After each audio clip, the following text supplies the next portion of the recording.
Melissa Hardham, the CEO of WEstjustice. We've got Elena Campbell, who is the Director of Associate Director at the Centre for the Centre for Innovative Justice, and also Negar Panahi from VALS. Thank you all, ladies, for joining me today and us and everybody out there in the online. So I'm going to start. Mel, I might start with you in terms of, so each of you are going to kind of give us a bit of a, give the audience a bit of a sense of why WEstjustice has signed on to the action plan and how it connects to your work. And then we might work in place-based order, if that's all right. All right, over to you. Thanks. Look, I guess to set the scene, you know, WEstjustice has one of the fastest multicultural growth areas in the state of Victoria. About 1 in 6 Victorians live in the West, and Melbourne's West is the home to the fastest growing First Peoples population in Greater Melbourne. On any given day, it's the home to 5 of Australia's top 10 multicultural suburbs. And by the end of the decade, Milton and Wyndham's local government areas alone will have a combined population that's almost the size of Adelaide. So with that in mind and that context in mind, there's a lot of growth. There's a significant portion of Victoria's population in the West, and it's made up of a very vibrant multicultural fabric of a lot of different groups of people that have come to Australia from many different places around the world. Coupled with that, we have a significant issue with underservicing and gaps in servicing, which makes it very difficult for these communities to access the types of supports that they need, both in terms of the process of settlement, but also multi-generations accessing the services that they need to live, grow, learn, and experience life as we know it. So looking at that in its entirety, for WEstjustice, the focus on a collective statewide approach to understanding the problem that you've so clearly articulated earlier, and mapping out a concise action plan that really deliberately takes on board community, stakeholders, and government, and captures what are some really critical and key actions that we can all do, to us makes perfect sense as an organisation. And we believe that by participating and giving effect to each of these actions, which are all very relevant in their own right, but also in their entirety, is the best way that we can collectively support our children and young people, particularly those that are overrepresented. Yeah, thanks, Mel. Elena, over to you. Well, the Centre for Innovative Justice was established now over 11 years ago, specifically to contribute to the evidence base around justice reform. So while we're absolutely researchers, we're slightly different. We're not necessarily confined within the constraints of academia, and we come from policy and practice backgrounds. So we're situated very firmly within the sector. We understand the relationships and, you know, the crucial value inherent in working together and collaborating for the improvement of the experience of different cohorts overly represented in the justice system, including for young people. So we see this as an incredibly valuable partnership and role that we can play, not because our day-to-day business is advocacy, but because we sit in a sort of slightly different space where our day-to-day business is creating that evidence base for, you know, when we look at the justice system, it's unfortunately the least evidence-informed area of policy way too often. Too often justice reform stems from, or justice policy and legislation stem from knee-jerk reactions. it's a very emotive area, and that emotive response, those emotive responses can often cross the party political divide. It doesn't matter where you're from, and from the political narrative, sometimes you're not necessarily going to quite understand or appreciate the particular issues that are driving overrepresentation in the justice system. So our job is to try and see if we can support reform by articulating those in an accessible way. And our job is also to describe, as you were saying before, Noosh, that sense of it's not just about the justice system, it's about all adjacent systems. What does that look like? You know, how could we possibly envisage everybody working together? That's part of what our job is as well, to describe what that looks like. And we've done that in various examples in the area of women's criminalisation, which is specifically relevant to one of those priority groups, but it's very transferable to across a whole range of different areas, and that's what we hope to be able to contribute. Yeah, fantastic. Negs, I might cut to you. What if you would like to tell the panel a bit about you and where you come from and what what you do? Yeah, absolutely. So my name is Negs. I'm the principal managing lawyer of Bulletin, which is our youth specialised team at the Victorian Aboriginal Legal Service. I've been at VALS for a number of years, and I've moved around quite a few different roles and joined Bulletin in September 2021 when the program relaunched. And I've again moved in a couple of different roles in that time, and until I've now managing the team, which has been a wonderful experience, and we've been fortunate to see so much growth in the team. More about VALS, I might just, for our community sector friends that might not know too much about VALS, the Victorian Aboriginal Legal Service is one of the oldest community legal centres in Australia, for those who don't know, and it was established in 1973, and we provide culturally safe legal services with community justice services are also linked with the legal service that we provide the community for Aboriginal and Torres Strait Islander people across Victoria. And we're constantly fighting for change in a system that is defined by criminalisation, by racism and violence towards Aboriginal and Torres Strait Islander people. Our legal practice serves Aboriginal people of all ages and gender in areas of criminal law, family, civil law. We also have the dedicated youth service for which is Bulletin.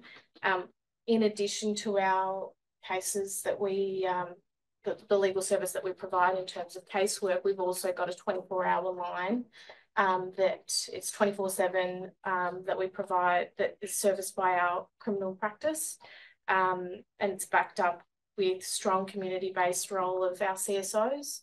Our CSOs will complete those welfare checks, and so it is another example. CSOs stand for those who may not know. Oh, my apologies. Our client service officers. And they're community members. They're the first point of contact when an Aboriginal person is taken into police custody, and through finalisation of when they leave police cells. We also have community justice programs at VALS, and this is various support programs around family violence, community legal education, Bagaruk, which is our women's transitional housing support program, and also our Aboriginal community justice reports, which some people might be familiar with.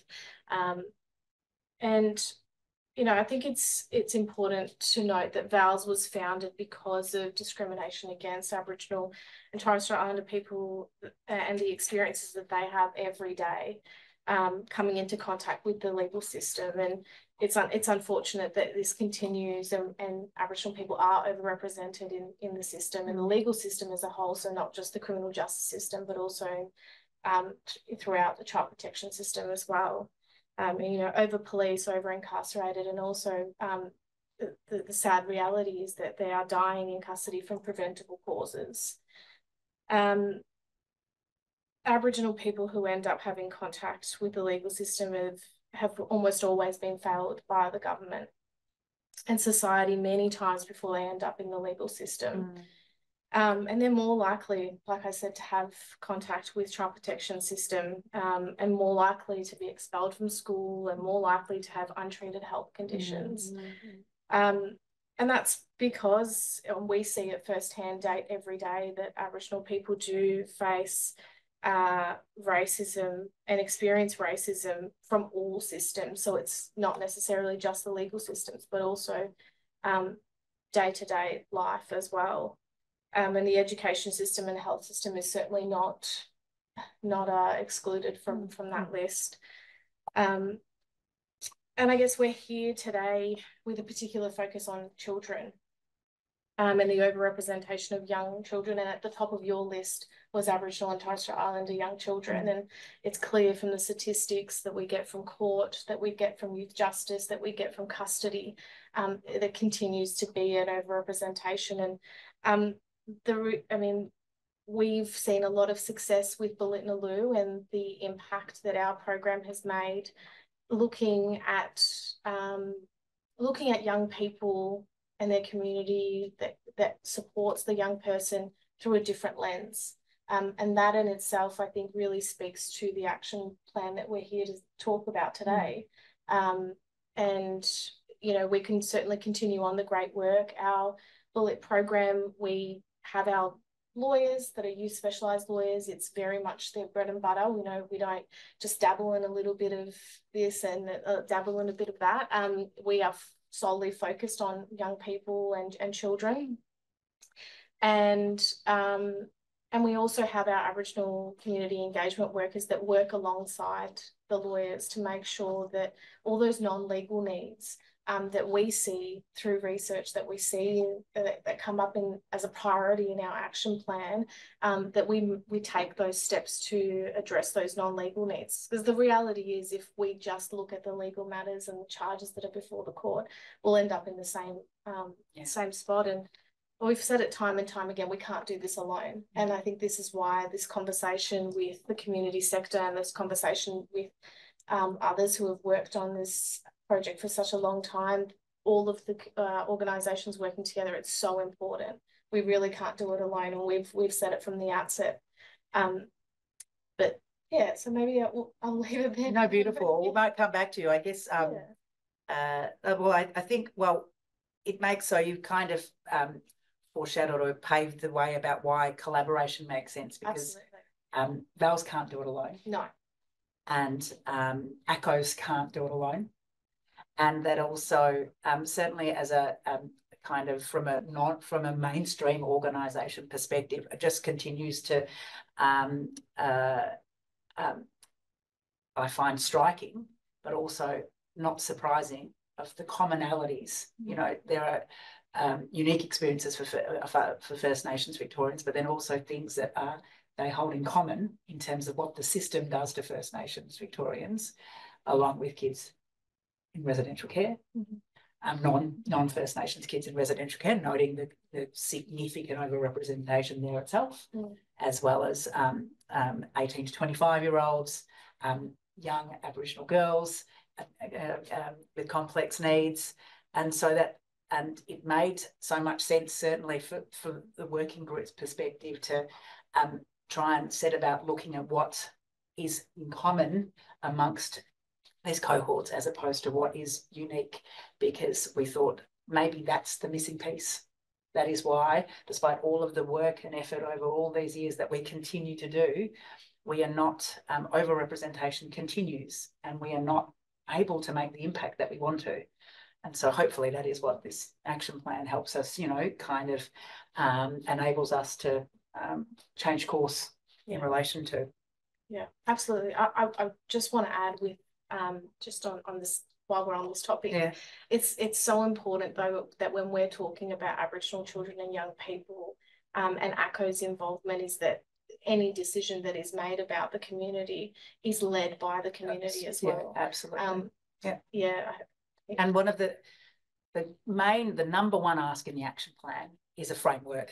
It's a framework across the whole of government that commits to ending the overrepresentation of the 5 groups, including first and foremost First Nations children and young people.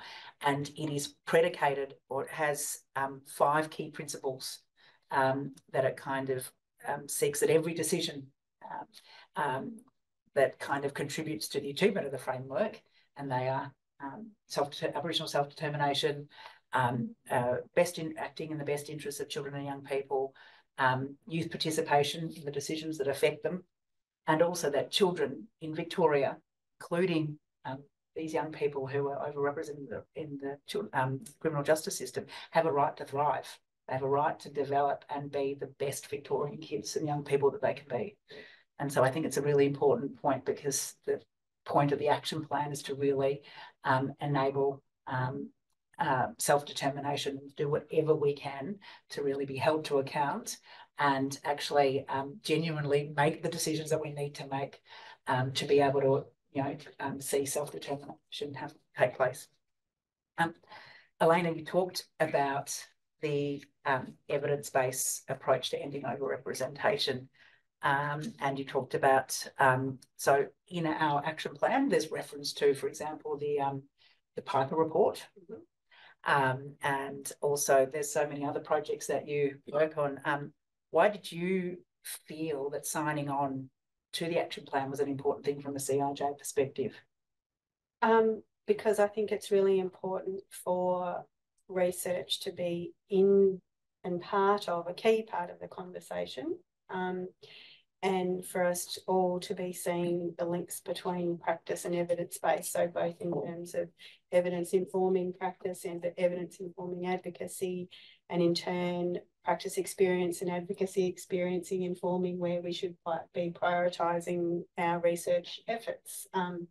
It also is about sort of distilling what the priorities need to be in terms of where research efforts need to go, and it's often very it's a bit of a challenge in the research kind of area, because so often priorities are set and dictated by commissioning bodies, by government. They say, we want to do this, here's a tender, or either respond to that, all right, off we all run.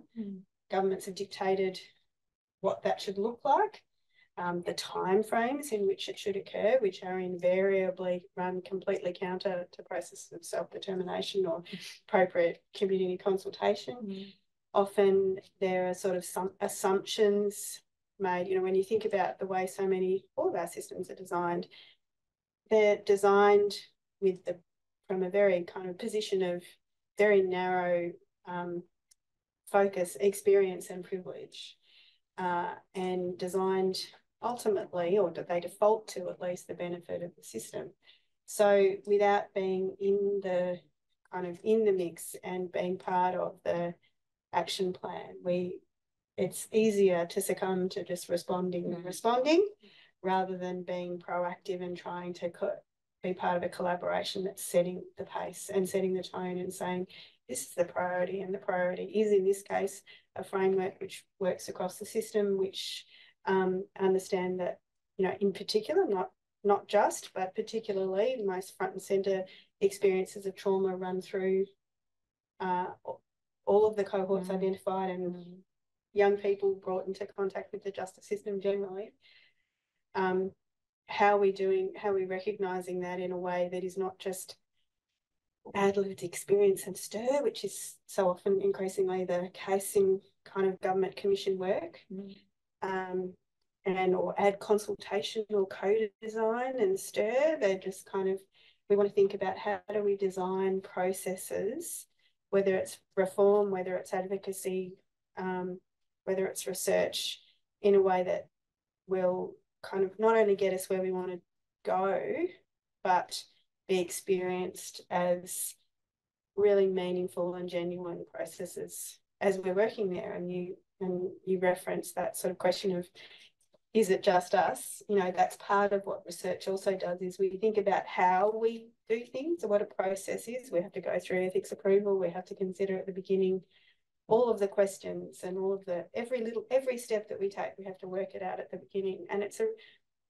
look, it's a pain in the ass, I'm not going to lie, but it's at the same time, it's really useful because you start to question your own assumptions. You have to kind of really think about things from multiple different perspectives before you set things in train. And that's a useful way to think about reform and advocacy as well. So I think there's ways that being part of that action plan and this coalition means that we can all benefit each other.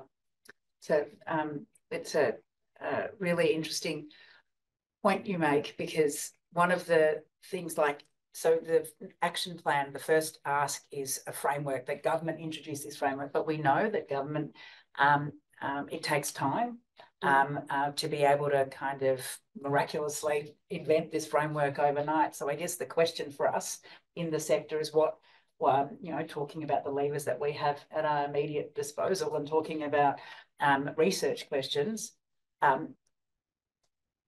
seeing the problem of overrepresentation as a separate problem to the problem that you are from a research perspective looking at.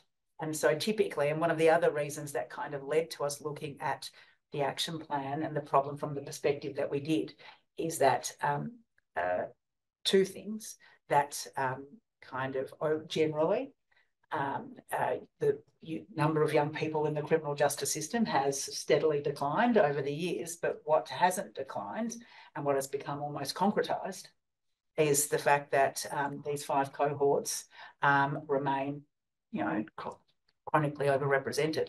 And the other thing is that we've never looked at overrepresentation as a separate problem. We look at, and so many, you know, we youth crime prevention. So we're looking at as that's been our focus, as opposed to trying to end overrepresentation.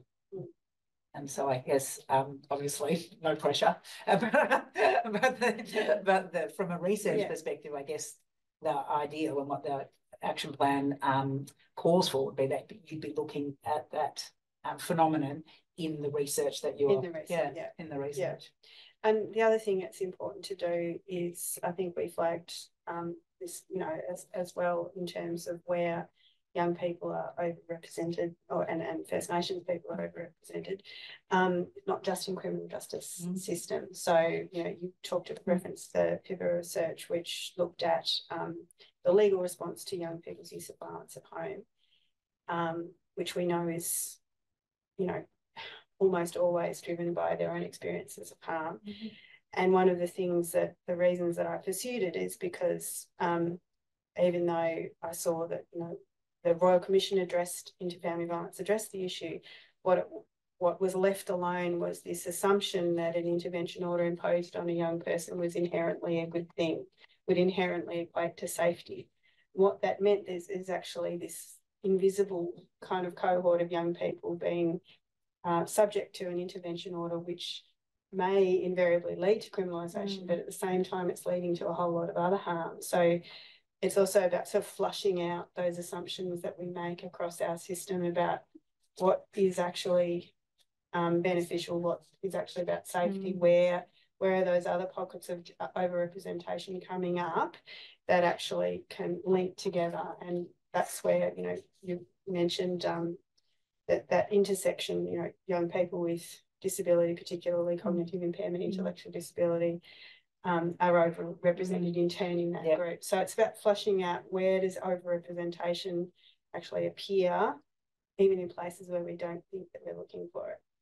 Well, yeah, that's right. And across the systems. Yeah. So it's not just something you look at from the criminal justice system, but you look at it in the education space, the health space, in the children and family space as well. Mel, back to you.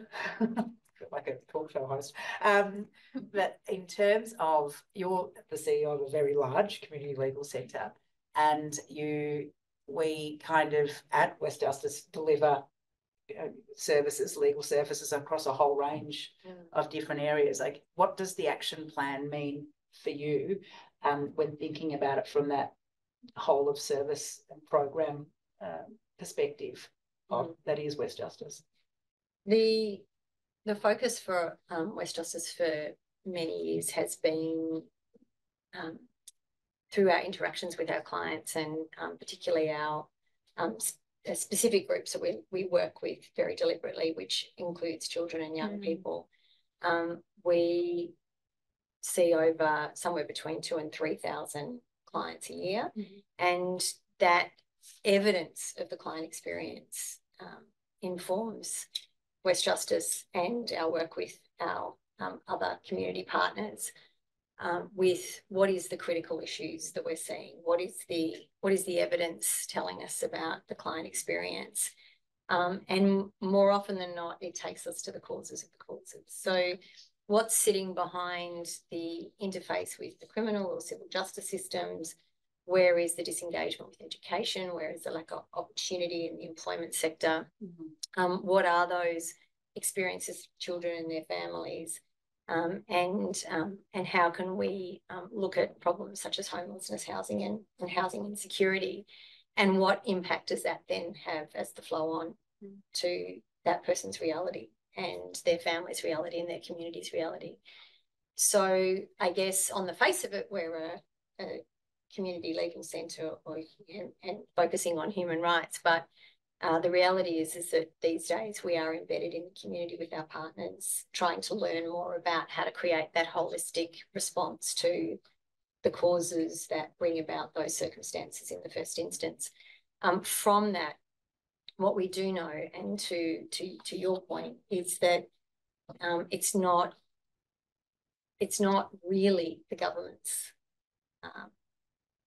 strong point to be looking at long-term integrated system solutions and reform. That is, I consider, our role. Our role is to make sure that we are working as collaboratively and deliberately as possible and creating that long-term blueprint. I have this analogy, I like my analogies of the toothbrush syndrome, which is where in the for-profit world we would create a product, the community and the sector would respond to that, and it would manifest its own success because the toothbrush is needed. It deals with dental health. It creates its own momentum, and as a consequence of that, it's terribly successful. In this sector, we do the reverse.